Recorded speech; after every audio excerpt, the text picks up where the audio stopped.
उन लोगों में से था जो हर एक पर आसानी से भरोसा कर लेते हैं। इसलिए नहीं कि दुनिया बहुत अच्छी है, बल्कि इसलिए कि मेरा दिल सादा था।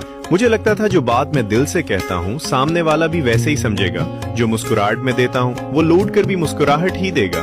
मैंने लोगों को दिल में जगह दी बगैर ये सोचे कि कहीं वो मेरे दिल को कचल तो नहीं देंगे। मैं इतना मासूम था कि मैंने हर किसी को अपनी तरह समझ लिया।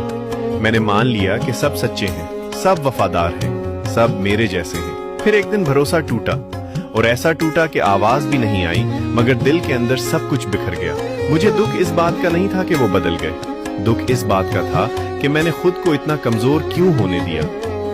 उस दिन मैंने सीखा कि हर हंसने वाला अपना नहीं होता, हर बात सुनने वाला समझने वाला नहीं होता, और हर करीब बैठने वाला दिल के करीब नहीं होता। आज भी भरोसा करता हूँ, मगर आंखें खोलकर, क्योंकि मासूम होना खूबसूरत है, लेकिन हद से ज्यादा मासूम होना खुद को तोड़ देता है।